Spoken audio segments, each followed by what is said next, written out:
Hello everyone, myself Atmandev. I welcome you all to RKP online classes.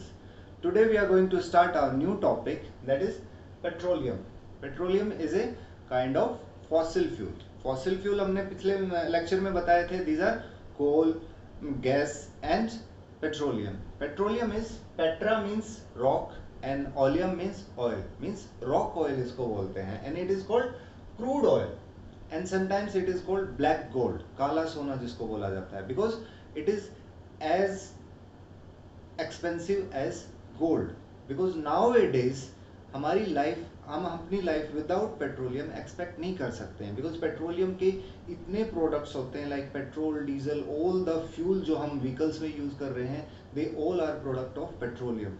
So nowadays हम अपनी life without petroleum नहीं consider कर सकते हैं. And in fact all the countries they are all are running behind the petroleum. Crude oil के पीछे भाग रही हैं. जिसका क्रूड ऑयल पे कंट्रोल ज्यादा है वही कंट्री डेवलप्ड है एंड वही कंपनी सबसे रिच, वही कंट्री सबसे रिच होती है. So petroleum is a dark coloured thick oily liquid. It is found in the earth crust. बनता कैसे है?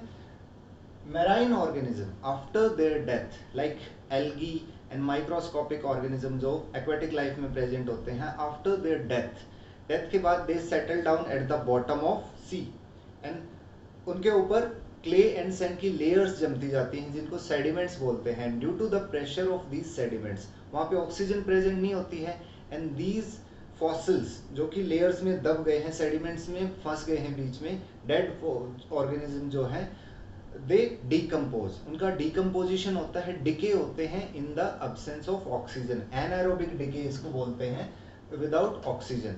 दे convert into a substance kerogen. Kerogen में कन्वर्ट हो जाते हैं and that kerogen due to the high pressure and temperature of sediments, sediments के high pressure and temperature के कारण it will convert into a liquid substance जिसको petroleum and natural gas बोलते हैं. नेचुरल गैस में कन्वर्ट हो जाते हैं. That process is called catagenesis. इस प्रोसेस को कैटाजेनेसिस बोलते हैं. अब अगर एटॉमिक लेवल पे बोले तो जो पेट्रोलियम है it is a hydrocarbon. Means इसमें हाइड्रोजन एंड कार्बन मिलके पेट्रोलियम बनाता है, जो हाइड्रोकार्बन्स की लॉन्ग चेन्स होती हैं इनमें. नाउ अब अकरेंस मींस कहाँ पे प्रेजेंट है अर्थ में, अर्थ क्रस्ट में. It is present between the impervious rocks. जो इम्परवियस रॉक्स होती हैं उनके बीच में प्रेजेंट होता है. ऊपर नेचुरल गैस प्रेजेंट होती है, जो गैस प्रेजेंट होती है, इसके नीचे पेट्रोलियम प्रेजेंट होता है. पेट्रोलियम के ऊपर गैस प्रेजेंट होती है. So sometimes due to high pressure this petroleum squeeze between the porous rocks. इन रॉक्स के बीच में से स्क्वीज करते हुए समटाइम्स ये अर्थ सरफेस पे आ जाता है, अर्थ सरफेस से बाहर निकल जाता है in the naturally in the water और in the land. But most of the जो पेट्रोलियम है वो इन रॉक्स के बीच में ट्रैप होता है, इम्परवियस रॉक्स के बीच में ट्रैप होता है. दिस इज दीज आर ऊपर पोरस रॉक्स होती हैं, फिर इम्परवियस रॉक. इम्परवियस का मतलब जिनको पेनिट्रेट नहीं कर सकते हैं, जिनके बीच में पोर्स प्रेजेंट नहीं होते हैं, जगह नहीं होती है. उसके नीचे नेचुरल गैस, फिर उसके बाद पेट्रोलियम प्रेजेंट होता है, नीचे वाटर और अगेन इम्परवियस. इनके बीच में ट्रैप होता है एंड इसको बोलते हैं ऑयल ट्रैप्स या oil reservoirs. These are like sponge of petroleum. Sponge की तरह एक्ट करते हैं. These reservoirs they can be larger than a city. City से भी बड़े हो सकते हैं. नाउ अब इस पेट्रोलियम को एक्सट्रैक्ट कैसे करते हैं, एक्सट्रैक्शन कैसे होता है, पेट्रोलियम को बाहर कैसे निकाला जाता है, that process is called petroleum extraction. And this is done by drilling. Drilling से किया, ड्रिलिंग से इसको बाहर निकाला जाता है. फर्स्ट ऑफ ऑल पेट्रोलियम जहाँ पे प्रेजेंट होता है उसको फाइंड आउट किया जाता है बहुत सारी टेक्नोलॉजी यूज करके, लाइक साइज्मिक वेव्स को यूज किया जाता है, साउंड वेव्स को यूज किया जाता है पेट्रोलियम को फाइंड आउट करने के लिए. After the finding out of petroleum वहाँ पे बड़े बड़े रिग्स सेटअप किए जाते हैं. रिग्स बोलते हैं ड्रिलिंग मशीन. बहुत बड़ी बड़ी ड्रिलिंग मशीन होती है, उनको पेट्रोलियम रिग्स बोला जाता है या ड्रिलिंग रिग्स बोला जाता है. वहाँ पे सेटअप किए जाते हैं एंड दीज रिग्स वहाँ पे फिर ड्रिलिंग की जाती है. उस जो भी जहाँ पे अर्थ में या जहाँ पे अगर सी के अंडर पेट्रोलियम प्रेजेंट है तो उस सी में ड्रिलिंग की जाती है एंड ड्रिलिंग के बाद पेट्रोलियम को निकाला जाता है. That is called petroleum extraction. That modern process जो यूज करते हैं पेट्रोलियम एक्सट्रैक्शन के लिए, that is called fracking. Fracking बोला जाता है उसको। इन इंडिया पेट्रोलियम मिलता है मोस्टली गुजरात एरिया में या आसाम एरिया में, जो अंडर द अर्थ हमको उसके रिजर्वायर्स प्रेजेंट है। लेकिन सी एरियाज में अगर बात करें तो इंडिया के अराउंड मुंबई से अराउंड 150 किलोमीटर दूर पेट्रोलियम मिला है अंडर द सी, उसको बोलते हैं मुंबई हाई। वहाँ पे बहुत बड़े रिग्स सेटअप किए जाते हैं। नाउ आफ्टर द एक्सट्रैक्शन के बाद पेट्रोलियम को डायरेक्टली हम यूज नहीं कर सकते, बिकॉज उसको क्रूड ऑयल बोला जाता है, उसको डायरेक्टली यूज में नहीं आ सकता है, उसको रिफाइन करना पड़ता है। तो उसको सेपरेट करना पड़ता है डिफरेंट डिफरेंट पेट्रोलियम के कंपोनेंट्स में, like diesel, petrol, petroleum gas वगैरह, कैरोसिन वगैरह, इनमें सेपरेट किया जाता है। And this process is called petroleum refining, इसको रिफाइनिंग बोला जाता है।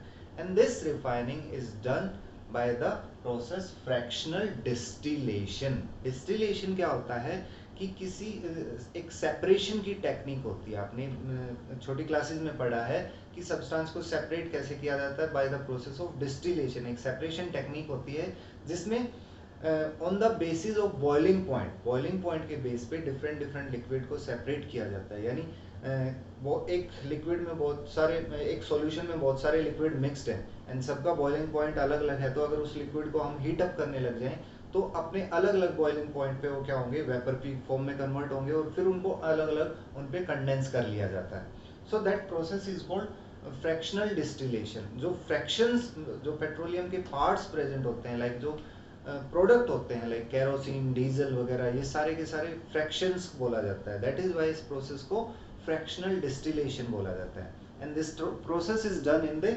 Fractionating tower. एक टावर यूज किया जाता है। तो in the beginning of refining petroleum को अराउंड 400 डिग्री सेल्सियस पे हीट किया जाता है एंड उसके बाद petroleum is converted into vapours में कन्वर्टेड हो जाते हैं। And these vapours they are, उनको इस फ्रैक्शनेटिंग टावर में छोड़ दिया जाता है। जिन वेपर्स का हाईएस्ट मेल्टिंग पॉइंट या बॉइलिंग पॉइंट होता है वो सबसे पहले कंडेंस होते हैं। वो एज ए रेजिड्यू, जिसमें रेजिड्यू में पैराफिन, वैक्स वगैरह, बिटुमिन वगैरह ये मिलते हैं, वो एज ए रेजिड्यू यहाँ सेटल डाउन हो जाता है एंड बाकी वेपर्स ऊपर चले जाते हैं। And according to the condensation, boiling point के अकॉर्डिंग वो ऊपर जाते रहते हैं। जितना कम बॉइलिंग पॉइंट होगा उतने ज़्यादा वेपर्स ऊपर जाएंगे। तो सबसे पहले पेट्रोलियम गैस सबसे ऊपर, उसको सेपरेट कर लिया जाता है। फिर धीरे धीरे अदर प्रोडक्ट्स वो क्या होते हैं, कंडेंस होते रहते हैं। जैसे जैसे उन इस टावर में ऊपर जाते रहते हैं वो कंडेंस होते रहेंगे अपने अपने अलग अलग बॉइलिंग टेम्परेचर पर। फ्यूल, डीजल, कैरोसिन, पेट्रोल अपने अपने डिफरेंट डिफरेंट बॉइलिंग टेम्परेचर पर उनको सेपरेट कर लिया जाता है। And this whole process is called fractional distillation. Now petroleum से जो प्रोडक्ट हमको मिलते हैं, जो केमिकल सब्सटेंसेस हमको मिलते हैं, उनको बोलते हैं पेट्रोकेमिकल्स। जो सब्सटेंस ऑब्टेन होते हैं पेट्रोलियम से, बिकॉज हाइड्रोकार्बन्स की चेन्स होती हैं लॉन्ग लॉन्ग, तो डिफरेंट डिफरेंट हाइड्रोकार्बन डिपेंड करता है कि कितनी नंबर की वो चेन है, उसके नंबर के बेसिस पे अलग अलग प्रोडक्ट हमको मिलते हैं। And those products they are raw material for different different substances जो नाउअडेज हम यूज कर रहे हैं, like polythene, fibre, dyes, perfume, rubber, explosive, cosmetics, drugs, इसके अलावा पेंट्स वगैरह, बहुत सारी चीज नाउअडेज मैक्सिमम चीजें जो हम यूज करते हैं कॉस्मेटिक्स वगैरह एंड दी सिंथेटिक फाइबर्स वगैरह, उनमें पेट्रोलियम का यूज किया जाता है। बिफोर पेट्रोलियम पहले कोल का यूज किया जाता था, लेकिन पेट्रोलियम चीप पड़ता है एज कम्पेयर टू कोल, तो नाउअडेज उनमें पेट्रोलियम का यूज किया जाता है। Next fossil fuel is natural gas. Natural gas जो कि पेट्रोलियम के ऊपर मिलती है हमेशा। Natural gas, it is combination of methane and butane. Methane and butane का कॉम्बिनेशन होता है। मैक्सिमम अमाउंट मीथेन की होती है and methane is a smokeless fuel. Blue colour की फ्लेम जनरेट होती है, बिल्कुल स्मोक नहीं प्रोड्यूस करती है। तो इसकी जो आइडियल फ्यूल बोलते हैं इसको, इसकी calorific value very high calorific value fuel होता है। ये स्मोकलेस होता है and burn with A blue flame. Uses natural gas को कहाँ यूज किया जाता है? CNG, it is a natural gas, compressed natural gas इसको बोला जाता है, because CNG is a smokeless fuel जो पेट्रोलियम का अल्टरनेटिव होता है, उसकी जगह यूज किया जाता है। समटाइम्स कुछ इंडिया में कुछ जगह पे डायरेक्टली सीएनजी वेल्स जो होते हैं, कुएं जो होते हैं, उनसे डायरेक्टली घरों में सप्लाई की जाती है। लाइक वडोदरा में, गुजरात में डायरेक्टली घरों में सप्लाई की जाती है। वहाँ पे एज ए फ्यूल भी यूज़ किया जाता है, डोमेस्टिक फ्यूल भी यूज़ कर दी जाती है सीएनजी। इसके अलावा मैन्युफैक्चरिंग ऑफ केमिकल फर्टिलाइजर्स वगैरह या डिफरेंट डिफरेंट केमिकल्स के मैन्युफैक्चरिंग में भी नेचुरल गैस का यूज़ किया जाता है। हाँ, पेट्रोलियम गैस जो हमने बोली थी, पेट्रोलियम गैस क्या होती है जो हम डोमेस्टिक लेवल पे यूज करते हैं घरों में? Petroleum gas is LPG. जो आप एलपीजी के सिलेंडर यूज करते हो घर पे, that is petroleum gas, liquefied petroleum gas. As compare to natural gas, petroleum gas थोड़ी सी लेस कैलोरीफिक वैल्यू होती है, बट नेचुरल गैस ज़्यादा आइडियल फ्यूल है as compare to petroleum gas. Next is limitations. अब जो हमने फॉसिल फ्यूल के बारे में बताया, कोल, पेट्रोलियम, इतने ज़्यादा यूजेज हैं, इनके बिना लाइफ पॉसिबल भी नहीं है हमारी अर्थ पे, तो इनके कुछ लिमिटेशंस भी हैं। लिमिटेशंस क्या है? फर्स्ट ऑफ ऑल, सबसे पहला लिमिटेशन तो क्या है? ये लिमिटेड अमाउंट में प्रेजेंट है अर्थ नेचर में। सो लिमिटेड अवेलेबिलिटी है। ज़्यादा अगर हम यूज़ करते गए इनका तो एक दिन ख़त्म हो जाएंगे, और इनका अल्टरनेटिव हमारे पास बहुत कम है। सेकंड, पोल्यूशन क्रिएट करते हैं, बहुत ज़्यादा पोल्यूशन क्रिएट करते हैं अगर हम बर्न करते हैं तो, specially coal and petroleum, petrol diesel वगैरह को बर्न करते हैं तो उनकी उसके कारण पोल्यूशन होता है, all type of pollution, maximum air, इसके अलावा वाटर पोल्यूशन भी है, सॉइल पोल्यूशन भी हो सकता है ना। इनको कंजर्व कैसे किया जाता है? मतलब कंजर्वेशन ऑफ फॉसिल फ्यूल का मतलब क्या है? इनको बचा के कैसे रख सकते हैं हम फॉर द फ्यूचर यूज। तो कंजर्वेशन के लिए सबसे पहला मेथड क्या कर सकते हो कि इनका रिड्यूस, यूज को रिड्यूस कर दो। भाई जब आपकी व्हीकल्स की, आप एवरी टाइम यूज मत करो, जब आपको बहुत ज्यादा जरूरत है व्हीकल की, एट दैट टाइम ओनली आप व्हीकल को यूज करो। इसके अलावा uses of renewable resources, like alternative resources हैं जो renewable, like solar panels use किए जाते हैं, सोलर एनर्जी यूज की जाती है नाउअडेज। बहुत सारे कामों में सोलर एनर्जी को यूज किया जाए as compare to fossil fuels. इसके अलावा use of fuel efficient machine, हमारी जो मशीनरी है, लाइक व्हीकल्स हो गए, व्हीकल्स के इंजन्स हो गए, या अदर मशीनरी जो कि इन पे नेचुरल रिसोर्सेज पे ही काम करती है, उन मशीनरी को इतना एफिशिएंट बनाया जाए कि हमको ज़्यादा से ज़्यादा आउटपुट मिल सके, इनपुट कम हो, उसमें कम इनपुट यूज करके ज़्यादा से ज़्यादा आउटपुट यूज कम, एफिशिएंट मशीनरी बनाई जाए। So these are the methods of conservation of fossil fuel. इसके अलावा PCRA, it is Petroleum Conservative Research Association, petroleum conservation research association of India. India की जो पेट्रोलियम कंजर्वेशन है, इसी यही जो हमारे व्हीकल एक्ट वगैरह या CNG एक्ट वगैरह, यही जो बॉडी है ये बनाती है हमारी। So this is our chapter natural resources, जिसमें हमने 3 नेचुरल रिसोर्सेज को बताया। सबसे पहले हमने एक क्विक रिव्यू लेते हैं इस चैप्टर का। सबसे पहले हमने बताया कि नेचुरल रिसोर्सेज कितने टाइप के होते हैं, एग्जॉस्टिबल एंड इनएग्जॉस्टिबल। जो एग्जॉस्ट हो जाते हैं जल्दी, जो नेचर में लिमिटेड अमाउंट में प्रेजेंट है, उनको एग्जॉस्टिबल बोला जाता है, और जो अनलिमिटेड अमाउंट में प्रेजेंट है, दे आर इनएग्जॉस्टिबल, जो कभी एग्जॉस्ट नहीं हो सकते, खत्म नहीं हो सकते।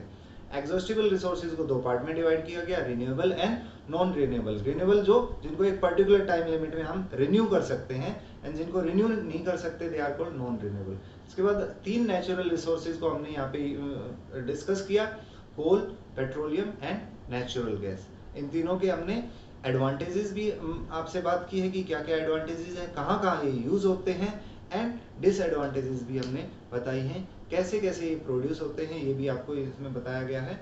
सो this is a whole chapter, coal and petroleum. Thank you guys, have a nice day.